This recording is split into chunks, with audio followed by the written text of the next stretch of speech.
उत्तराखंड की खबरें आपके साथ मैं हूं कंचन डोगरा। निकाय चुनाव की आज बात करेंगे। सबसे पहले निकाय चुनाव नामांकन का आज देखिए दूसरा दिन है। देर रात कांग्रेस ने 3 नगरपालिका के कैंडिडेट का ऐलान किया है। हल्द्वानी, काशीपुर, श्रीनगर के टिकट घोषित किए गए हैं। हल्द्वानी से ललित जोशी, काशीपुर से संदीप सहगल और श्रीनगर से मीना रावत को कांग्रेस ने मेयर का टिकट दिया है। तो वहीं निकाय चुनाव को लेकर बीजेपी की पहली लिस्ट जारी हो गई है, जिसमें नगरपालिका और नगर पंचायत सीटों के नामों का ऐलान किया गया है। 39 नगर पंचायतों, 39 नगर पालिकाओं के टिकट बीजेपी ने घोषित कर दिए हैं। तो वहीं 7 नगर पंचायतों, 4 नगर पालिकाओं की सूची अभी आनी बाकी है। हालांकि कुछ सीटों पर अभी राय नहीं बन पाई है। ऐसी सीटों पर नामों का ऐलान आज हो सकता है।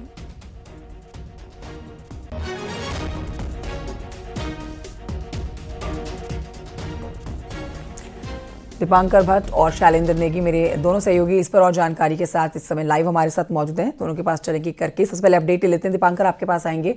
देखिए, आज का दिन बहुत अहम हो जाता है। 39 नगर पंचायतों, 39 नगर पालिकाओं के टिकट बीजेपी ने घोषित कर दिए हैं। 7 नगर पंचायतों और 4 नगर पालिकाओं की सूची अभी आनी बाकी है। आज की उम्मीद की जाए कि आज सारे नामों का ऐलान कर दिया जाएगा। बिल्कुल कंचन, अगर बीजेपी के लिहाज से बात करें तो बीजेपी की कल पहली लिस्ट आ चुकी है। और जो आपने बताया कि नगर पालिका, नगर पंचायत जो 11 रह चुकी है और 11 मेयर। सबसे अहम बात है कि मेयर पद के उम्मीदवार बीजेपी के कौन कौन होंगे, खासतौर पर राजधानी देहरादून में, इसके बाद हल्द्वानी में, पिथौरागढ़ में, श्रीनगर में, काशीपुर में, रुड़की में, ऋषिकेश में, कोटद्वार में। क्योंकि बड़े शहर है ना, नगर निगमों में बीजेपी अपना कब्जा बरकरार रखने की कोशिश करेगी। ऐसे में यह देखा जा रहा है कि जो मंथन चल रहा है, इसलिए इसमें देरी है कि कैंडिडेट सही जगह पर सही कैंडिडेट दिया जाए। और बीजेपी जिस विनेबिलिटी फैक्टर पर काम करती है, बीजेपी का यह मानना है कि जो भी उम्मीदवार उनकी तरफ से दिया जाए वो वहां पर भारी पड़े कांग्रेस के कैंडिडेट पे। तो आज ये उम्मीद है कि मैक्सिमम नगर पालिका, नगर पंचायतें बीजेपी ने क्लियर कर दी है। लेकिन अब जो बची हैं 11 नगर पंचायतें और नगर पालिकाएं और 11 मेयर के उम्मीदवार, वो कौन होंगे इस पर नजर आएगी। उम्मीद यह है कि आज देर शाम तक, लगभग 8 या 9 बजे से तक बीजेपी इस लिस्ट को जारी कर सकती है। और जहां तक बात रही कांग्रेस की, तो कांग्रेस में आज एक राउंड और बैठकों का होना है। 2 बजे से बैठक शुरू होगी। अभी देहरादून और हरिद्वार कांग्रेस ने डिस्कस भी नहीं किया है। खास बात यह है कि जो लोकल विधायक हैं या जो बड़े नेता हैं, उनके अपने अपने दावेदार हैं, तो वहां पर उनके बीच रसाकसी है। तो ऐसे में देखना होगा, क्योंकि हालांकि कांग्रेस ने 3 मेयर कैंडिडेट घोषित कर दिए हैं, हल्द्वानी, काशीपुर और श्रीनगर। लेकिन 8 मेयर कैंडिडेट अभी कांग्रेस को घोषित करने हैं। नगर पालिकाओं के तमाम अभी यहां पर कैंडिडेट घोषित करने हैं, पार्षद घोषित करने हैं। तो आज बड़ा एक्टिविटी का दिन है, क्योंकि सिर्फ 2 दिन नॉमिनेशन के बचेंगे, कल और परसों। आज कितने नॉमिनेशन होते हैं ये देखना होगा जो घोषित हुए हैं। लेकिन अगले 2 आज शाम तक ये माना जा रहा है कि एनी हाउ दोनों पार्टियां, कांग्रेस और बीजेपी, पूरी पिक्चर क्लियर करके कैंडिडेट्स को सामने रख देंगी। कंचन, ठीक है, आज शाम तक पिक्चर पूरी क्लियर हो जाएगी। लेकिन शैलेंद्र नेगी, आपके पास आते हुए जानना चाहेंगे, देखिए इस बार असमंजस की स्थिति सबसे ज्यादा बनी है। अभी कुछ और नामों का ऐलान किया जाना बाकी है टिकटों को लेकर, लेकिन कुछ सीटों पर तो राय ही नहीं बन पा रही है। कांग्रेस अलग कंफ्यूज नजर आ रही है। यह भी कहा जा रहा है कि उनके पास तो उम्मीदवार ही नहीं है, कैंडिडेट नहीं है। लेकिन बीजेपी के अंदर खाने में भी सब कुछ ठीक बनता हुआ नजर नहीं आ रहा। कुछ सीटों के ऊपर हम देख सकते हैं कि इनके अपने ही मुखरता से बोलते हुए नजर आ रहे हैं। तो ऐसे में इस बार सबसे ज्यादा उथल पुथल नजर आ रही है इस चुनाव को मद्देनजर रखते हुए। वो कौन सी सीटें बताई जा रही है जिनके ऊपर राय नहीं बन पा रही है, और हो सकता है कि आज और कल भी इवन इन सीटों पर कैंडिडेट के नामों की घोषणा ना हो पाए। देखिए, क्योंकि नामांकन की प्रक्रिया शुरू हो चुकी है, आपने जैसे कहा कि इतना उम्मीद नहीं थी कि ये चुनाव इतना हॉट होगा। लेकिन जैसे जैसे चुनाव की प्रक्रिया आगे बढ़ रही है, और विशेष तौर पर जो कैंडिडेट सिलेक्शन की प्रक्रिया है, वहां पर मामला उलझ कर रह गया है। और जो कुमाऊं की अगर हम बात करें तो रुद्रपुर नगर निगम, ये कांग्रेस के लिए एक बड़े गले की फांस बना हुआ है, बीजेपी के लिए भी एक गले की फांस बना हुआ है। आखिर उतारें तो उतारें किसे, कैसे चेहरे को उतारें, क्योंकि यहां से जीत का संदेश सिर्फ 2025 तक सीमित नहीं रहने वाला है, इस नगर निगम, नगर पंचायत और पालिकाओं तक सीमित नहीं रहने वाला है। इसका संदेश सीधे सीधे साल 2027 में होने वाले विधानसभा चुनाव तक जाने वाला है। और यही वजह है कि दोनों ही पार्टियां टिकट को लेकर के फूक फूक कर कदम रख रही हैं। रामनगर की बात करें, पालिका का इलाका है, लेकिन वहां पर कांग्रेस के भीतर एक तरीके की जबरदस्त वॉर की स्थिति देखने को मिल रही है पार्टी कार्यकर्ताओं के बीच में। और कई लोग दावा कर रहे हैं कि उन्हें टिकट दिया जाए। लेकिन उपापोह की स्थिति है, जो स्थानीय नेता हैं उनका दबाव भी इसमें काम कर रहा है, विधायकों का दबाव इसमें काम कर रहा है और पार्टी इस निर्णय पे नहीं पहुंच पा रही है कि आखिर दिया जाए तो दिया किससे जाए। यही वजह है कि बीजेपी के भी जो हमारे 11 मेयर की सीटें हैं वो अभी तक डिक्लेयर नहीं हो पाई हैं और इसे केंद्रीय नेतृत्व अपने स्तर पर डिसाइड करेगा, चाहे बीजेपी हो या फिर कांग्रेस। दोनों ही जगह यह स्थितियां देखने को मिल रही हैं और कांग्रेस ने महज अभी तक 3 ही नगर निगम कल घोषित किए हैं। हालांकि इस मामले में वो भारतीय जनता पार्टी से आगे निकल गए नगर निगमों के मामले में, क्योंकि भारतीय जनता पार्टी ने अभी तक कोई प्रत्याशी नगर निगमों में घोषित नहीं किया है। लेकिन कांग्रेस ने 3 प्रत्याशियों का ऐलान कर दिया और उसमें सबसे जो बड़ी बात है कि हल्द्वानी के मेयर की सीट पर कांग्रेस के पुराने कार्यकर्ता ललित जोशी को यहां से टिकट दिया गया। तो एक तरीके से यह भी देखने में आ रहा है कि चाहे बीजेपी हो या कांग्रेस, अभी तक जितने भी टिकट डिक्लेयर हुए हैं उसमें बाहरी भीतरी की जो बात चल रही थी उसमें कांग्रेस कार्यकर्ता और भारतीय जनता पार्टी के कार्यकर्ताओं की ही चली है। चाहे विधायक किसी को भी चाहते हो। सवाल का जवाब ले लेते हैं दीपांकर। देखिए, चुनावों के मद्देनजर अगर देखें तो 2024 लोकसभा चुनाव जो भी बीते हैं उसमें उत्तराखंड में खासतौर पर बीजेपी की बल्ले बल्ले हुई है। उसके बाद उपचुनाव हुआ एक सीट पर, उस पर भी देखा गया कि बीजेपी ने अच्छा अपना जीत का परचम लहराया और बीजेपी के मतलब यहाँ पर आंकड़ों के लिहाज से और संख्या के लिहाज से, वोटों के लिहाज से बीजेपी के लिए उपचुनाव भी अच्छे साबित हुए। लेकिन अब ये चुनाव जो है, ये निकाय चुनाव पूरी तरह से अलग है, जिस पर बीजेपी अपनी जीत का दावा करती है, कांग्रेस अपनी जीत का दावा करती है। हालांकि इन चुनावों में देखा गया आरक्षण को लेकर भी कई सीटों पर बिल्कुल ऐन मोमेंट पर आरक्षण भी बदल दिया गया, जिससे बीजेपी के अंदर खाने में भी उनके अपने ही उन्होंने पूरी तरह से खुशी जाहिर नहीं की। तो इस बार अगर हम देखें, हवा किस ओर जाती हुई नजर आ रही है, ये आप हमारे दर्शकों को बेहतर तरीके से बता सकते हैं, क्योंकि आप ग्राउंड जीरो पर इस समय मौजूद है। आपको क्या लग रहा है, बीजेपी अपनी जीत का दावा भर रही है और कांग्रेस भी अपनी जीत का दम भर रही है, किस ओर हवा चलती हुई आपको नजर आ रही है निकाय चुनावों के मद्देनजर?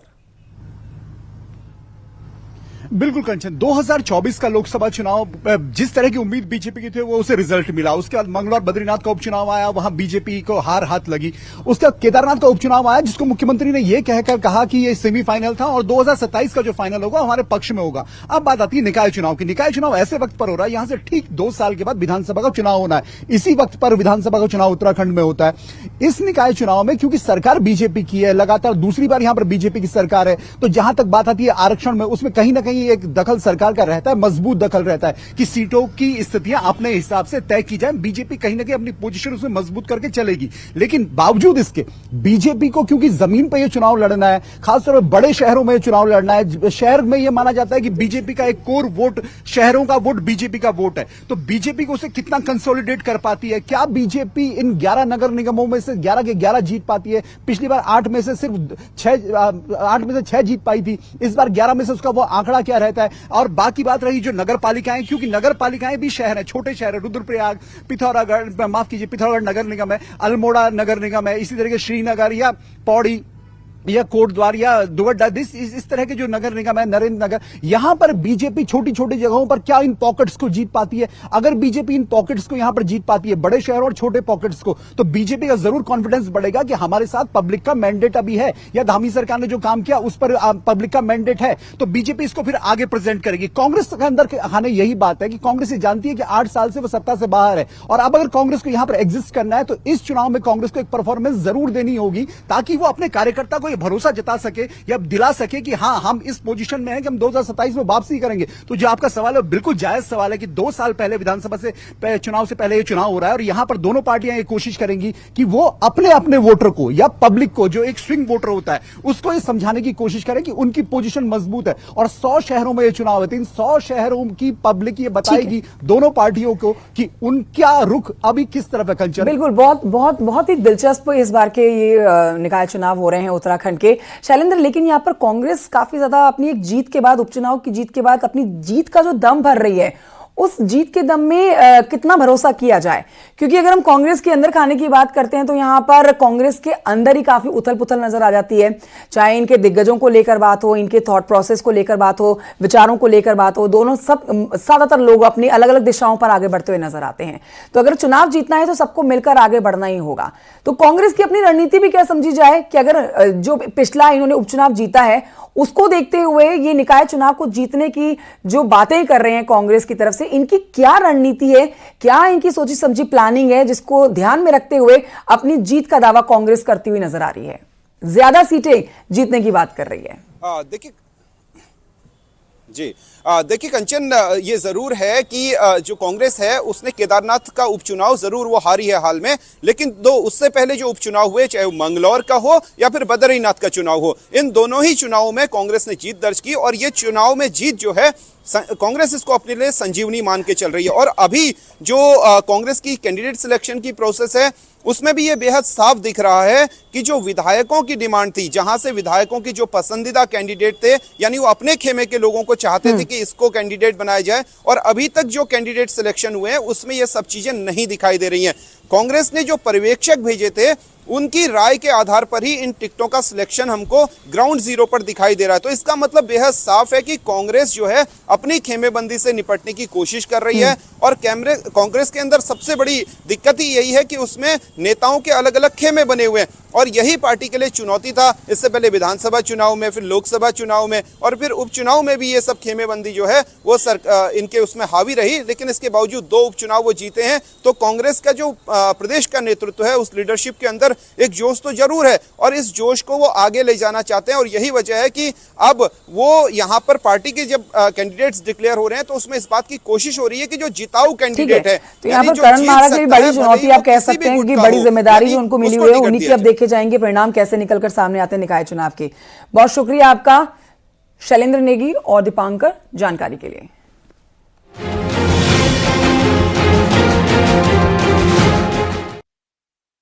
बढ़ते हैं आगे, बर्फबारी की बात करते हैं। पूरे उत्तराखंड में इस समय पहाड़ी इलाकों में, दूर दराज के इलाकों में बर्फबारी का दौर जारी है। देखिए पहाड़ों में बर्फबारी चल रही है इस समय। रुद्रप्रयाग के चौपता हो, जहां पर लगातार बर्फबारी हो रही है, वहां की तस्वीरें आपको दिखा रहे हैं। यहां पर दिल्ली के 2 पर्यटक फंस गए थे, जो जानकारी मिल रही है। सड़क पर भारी बर्फ होने की वजह से सैलानियों की गाड़ी यहां जब फंसी है, तो इनकी मदद के लिए मौके पर सुरक्षा बलों को पहुंचना पड़ा है। सूचना पाते ही मौके पर डीडीआरएफ की टीम पर्यटकों को बचाने के लिए पहुंचती है। गाड़ी को निकाला जाता है और सकुशल यहां पर पर्यटकों को सुरक्षित स्थान पर पहुंचाया जाता है, जिसके बाद वो राहत की सांस लेते हैं। न्यू दिल्ली से आया था यहाँ चोपता उत्तराखंड। तो यहाँ पे भारी बर्फ पड़ने की वजह से ये हमें प्रॉब्लम हो रही थी। तो यहाँ पे एक डीडीआरएफ टीम है जिन्होंने हमें रेस्क्यू किया था। तो इन्होंने हमारे लिए होटल भी ढूंढ के दिया है। तो big thanks to them. Thank you. तो शुक्रवार से पहाड़ों में रुक रुक कर लगातार बारिश और बर्फबारी का दौर जारी है। निचले इलाकों में बारिश तो ऊपरी इलाकों में बर्फबारी इस समय हो रही है। बद्रीनाथ धाम, हेमकुंड साहिब, फूलों की घाटी औली, नीति घाटी, माणा घाटी में बर्फबारी जारी है। नए साल से पहले करीब 6 सालों बाद इस तरीके की जबरदस्त बर्फबारी पहाड़ों पर देखी जा रही है, जिससे देखिए सैलानी काफी खुश हैं। पर्यटक कारोबारी भी बेहद खुश हैं, क्योंकि उनके कारोबार को बढ़ावा मिल रहा है।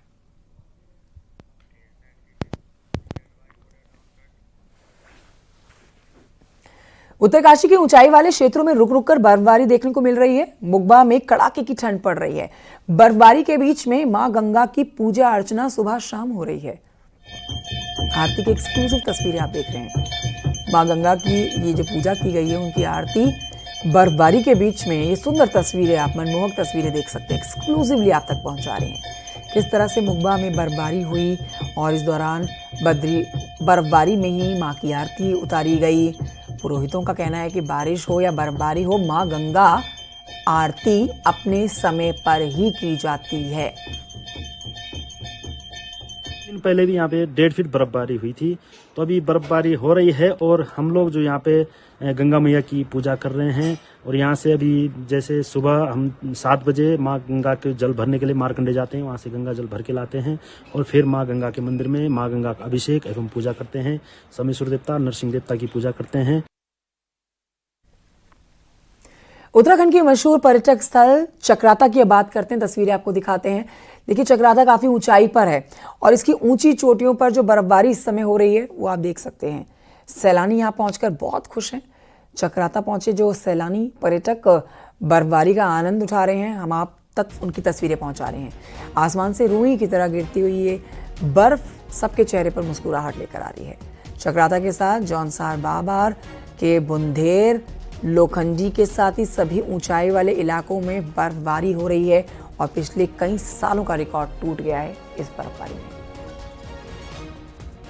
कैसा लग रहा है? बहुत अच्छा, एकदम हेवन वाली फीलिंग है। मेरा पर्पस यहाँ आने का नहीं था, हमें इस लोकेशन का पता भी नहीं था, तो हमें चक्राता मेन जो मार्केट है वहाँ सजेस्ट किया कि आप यहाँ आए, तो लकीली यहाँ आते ही यहाँ स्नोफॉल भी शुरू हो गया, तो काफी अच्छा एक्सपीरियंस है। कैसा लग रहा है? Experience once in a lifetime वाला है एंड मैं तो सभी को ये बोलूंगा क्योंकि मेरे हिसाब से चक्राता काफी अंडररेटेड जगह है। जैसे लोगों ने मनाली, कसौल इन सभी जगहों को इतना हाइप दे दिया, इधर देखिए क्या कमी है, उनसे ज्यादा खूबसूरत, कम लोग, इसको ज्यादा प्रोत्साहन की जरूरत है। तो यही है, बहुत अच्छा एक्सपीरियंस है। मैं चाहूंगा कि और लोग भी आए, लेकिन इस जगह को साफ रखें बस। कहाँ से है आप? मैं नोएडा से आ रखा हूँ। क्या संदेश देना चाहोगे आप? संदेश यही है कि आइए, घूमिए, साफ रखिए बस हमारे उत्तराखंड को और अपना एंजॉय कीजिए, घर वालों के साथ आइए, आराम से आइए बस। मौसम विभाग का अनुमान एक बार फिर सही साबित हुआ और मौसम ने करवट बदली और पहाड़ों में फिर से एक बार बर्फबारी देखने को मिली। इस वक्त हम लोखंडी में मौजूद है और यहाँ पर सीजन की तीसरी बर्फबारी इस वक्त हो रही है और मौसम काफी सुहाना हो चुका है। देश के कोने कोने से यहाँ पर सैलानी पहुंच रहे हैं और अपने यादों को यादगार बनाने के लिए लगातार यहाँ पर पहुंच रहे हैं। होटल्स पैक चल रहे हैं न्यू ईयर को लेकर, यहाँ पर जो तमाम होटल है वो लगातार पैक चल रहे हैं। ऐसे में उम्मीद जताई जा रही कि न्यू ईयर पर यहाँ पर भारी संख्या में सैलानी पहुंचेंगे और अपने यादों को यादगार बनाएंगे। कुलदीप चौहान, न्यूज़ 18 चक्राता। और इस बीच आपको आज की जानकारी दे देते हैं कि उत्तराखंड में आज भी मौसम खराब रहने वाला है। बर्फबारी के साथ साथ बारिश का दौर भी जारी रहने वाला है। बर्फबारी की वजह से सड़कों पर फिसलन हो सकती है, जिसकी वजह से पर्यटकों को दिक्कत भी हो रही है। पहाड़ में बर्फबारी के बाद मैदानी इलाकों में ठिठुरन बढ़ गई है। उत्तरकाशी, चमोली, रुद्रप्रयाग के साथ पिथौरागढ़ में हैवी स्नोफॉल अलर्ट है। दीपांकर और जानकारी देंगे इस खबर पर, लाइव हमारे साथ मौजूद है। दीपांकर, देहरादून में आप मौजूद है, लेकिन जो ऊपर के इलाके हैं, चक्राता हो गया या फिर ऊपर चमोली हो गया, इन जगहों पर बहुत ज्यादा बर्फबारी हो रही है। तस्वीरें देख के तो बहुत अच्छी लगती है, खुश होता है मन, लेकिन वहां पर जाना कुछ परेशानियों वाला भी सबब बनता है, क्योंकि बर्फबारी जब होगी तो गाड़ी में फिसलन भी आ सकती है और तेज बर्फबारी में यहाँ पर और जो आपको पूरे दिन की सुविधाओं के लिए चीजें चाहिए होती है उनकी कमी भी महसूस की जाती है। तो देखिए, बर्फबारी का अलर्ट आज भी जारी किया गया है। इस पर आप जानकारी हमारे दर्शकों को दें कि मौसम किस तरह का है और कितनी तेज बर्फबारी और बारिश आज हो सकती है पहाड़ी इलाकों में। बिल्कुल कंचन, क्योंकि नवंबर से ठंड की शुरुआत मानी जाती है और दिसंबर के जो आखिरी हफ्ता कम से कम उत्तराखंड के लिए आया है। पिछले 2 दिन 23-24 के आसपास बारिश हुई थी और उसके बाद अब ये 26, 27, 28 में बारिश हुई है। और बर्फबारी जिस तरह आपने दिखाया तस्वीरें दर्शकों को, उत्तरकाशी और दूसरी जगहों पर जो चमोली वाले इलाकों में, ऊंचाई वाले इलाकों, पिथौरागढ़ के अलर्ट है कि वहां पर भारी बर्फबारी होगी। तो इसके दोनों एस्पेक्ट है। पहला एस्पेक्ट तो यह है कि अगर हम इसे एयर एंड के हिसाब से देखें, टूरिस्ट के हिसाब से देखें, तो बड़ी संख्या में टूरिस्ट पहुंचता है।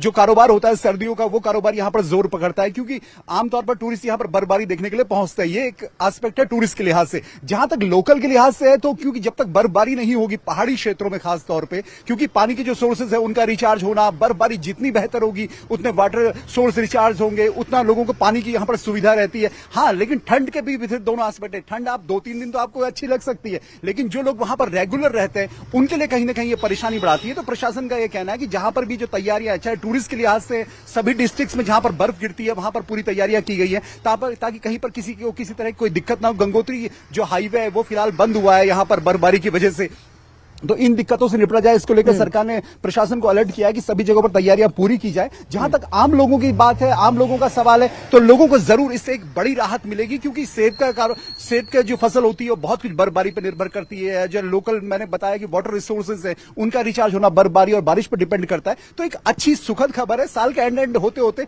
ठंड जरूर है, लेकिन लोगों को इससे एक राहत जरूर मिली है। और तैयारी के साथ पहुंचे पहाड़ अगर आप घूमने जा रहे हैं, हमें जानकारी दीपांकर भट्ट इस पर दे रहे थे। शुक्रिया आपका दीपांकर।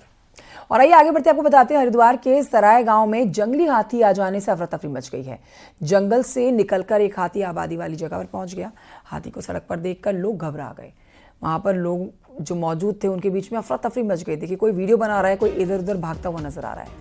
हालांकि कुछ जो यहाँ पर लोग भागते हुए नजर आ रहे हैं उनके पीछे भी हाथी भागता हुआ नजर आया है।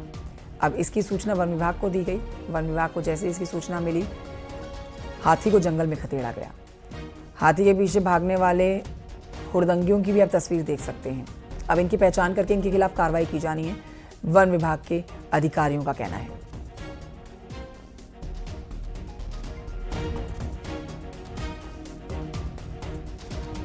उत्तरकाशी के दूरस्थ पिलंग गांव में सड़क और पुल नहीं बनने से लोगों को भारी दिक्कतों का सामना करना पड़ता है। देखिए 2020 में PMGSY के तहत सड़क का निर्माण काम शुरू हुआ। 7 किलोमीटर रोड है। 4 किलोमीटर सड़क बनने के बाद एक पुल का निर्माण होना था, लेकिन आज तक वो पुल नहीं बना। इसके बाद लोगों में बहुत गुस्सा है। लोगों का कहना है कि आवाजाही में भारी दिक्कत हो रही है, बीमार लोगों को अस्पताल पहुंचाने में बहुत दिक्कत हो रही है। लोग लकड़ी की छोटी छोटी पुलियों के सहारे आवाजाही करने को मजबूर हो रखे हैं, लेकिन प्रशासन का कोई अधिकारी यहाँ पर सुध लेने वाला नहीं। हमारा बहुत बड़ा दुर्भाग्य है कि यहाँ पर 2 साल से इस रोड का काम हो रहा है, लेकिन अभी तक पूरा नहीं हो पाया। जो कि हम ऊपर से अपने माँ बहन जो इधर प्रसव के लिए आते हैं, और अभी तक जो है हमारी कोई सुनवाई नहीं है। 10 किलोमीटर का हमारा गांव काफ़ी दूर, ये मल्ला से पिलंग का ये है, बहुत काफ़ी विकट का रास्ता है। बरसात में हमें बहुत ही कठिनाई झेलनी पड़ती है, बहुत ज़्यादा। आजकल तो सर्दियों का टाइम पे उतना वो नहीं है, बरसात में हमें काफ़ी कठिनाई झेलनी पड़ती है। वर्तमान में पिलंग रोड पे PMGSY द्वारा काम किया जा रहा है स्टेज 1 के अंतर्गत, और किलोमीटर 8वें पे भी काम चल रहा है कटिंग का। लेकिन अभी कुछ टाइम पहले एक पोकलिंग मशीन जो है वहाँ पर कटिंग के दौरान बोल्डर आने से दब गई थी। इस चक्कर में वहाँ पर थोड़ा व्यवधान तो हुआ था, लेकिन दूसरी मशीन अभी लगी हुई है। और आइए बात करते हैं नेपाल की हिमाकत की। जी हाँ, नेपाल भले ही भारत का मित्र राष्ट्र हो, लेकिन अब नेपाल बॉर्डर पर भारत के कामों को रोकने तक लगा है। और यही नहीं, बीते कुछ सालों में तो नेपाल का भारत विरोध कई मौकों पर खासा नजर आया है। खास तौर पर उत्तराखंड के बॉर्डर इलाकों में नेपाल भारत विरोधी कारनामों को अंजाम देने से बाज नहीं आ रहा है। रिपोर्ट देखिए।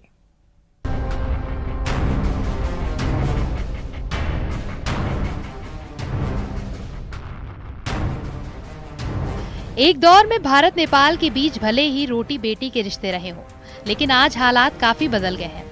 नेपाल ने भारत के गुंजी, नाबी और कुटी गांव को अपने नक्शे में तो शामिल किया ही है, साथ ही काला पानी पर भी दावा जताते रहा है। नेपाल का भारत विरोध बॉर्डर एरिया के विकास कार्यों में भी नजर आ रहा है। अब तो हालात ये हैं कि धारचूला में काली नदी पर बन रही सुरक्षा दीवार को लेकर नेपालियों ने लक्ष्मण रेखा को भी पार कर दिया है। बीते दिनों नेपाली नागरिकों ने भारत की पोकलैंड मशीन पर तो कब्जा ही किया, साथ ही ऑपरेटर को भी घंटों बंधक बनाए रखा।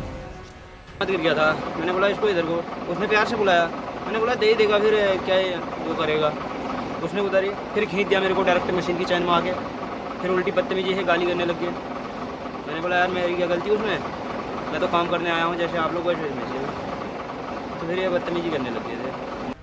2013 में काली नदी ने भारत के साथ ही नेपाल के इलाकों में भी तबाही मचाई थी। बाद में धारचूला के इस इलाके में नेपाल ने तो अपनी सुरक्षा दीवार बना ली है, लेकिन जब से भारत ने सुरक्षा दीवार बनाने का काम शुरू किया है, तब से नेपालियों का तांडव अक्सर दिखाई देता है।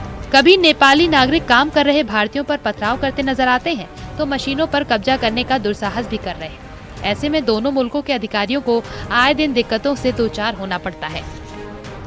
बीच बीच में इस प्रकार की स्थितियां जरूर आती हैं कि कुछ तत्वों के द्वारा इस प्रकार की चीज़ों को उठाया जाता है। वर्तमान में जो ये प्रकरण था, वहाँ के जो दारचूला जनपद है, वहाँ के जो प्रमुख जिला अधिकारी हैं, उनके साथ में यज्ञराज जोशी जी के साथ में इसको बात करके सुलझा लिया गया है। उत्तराखंड में नेपाल के साथ भारत का 275 किलोमीटर बॉर्डर है। इस बॉर्डर पर दोनों मुल्कों की साझा सांस्कृतिक विरासत है। बावजूद इसके नेपाल का भारत विरोध दोनों मुल्कों के रिश्ते में तल्खी ला रहा है। बीते कुछ सालों में नेपाल में भारत का विरोध राजनीतिक फैशन का रूप ले चुका है। ऐसे में कुछ राजनीतिक दल भारत विरोध के नाम पर राजनीतिक रोटियां सेकने से भी बाज नहीं आ रहे। न्यूज़ 18 के लिए पिथौरागढ़ से विजय वर्धन उप्रेती की रिपोर्ट।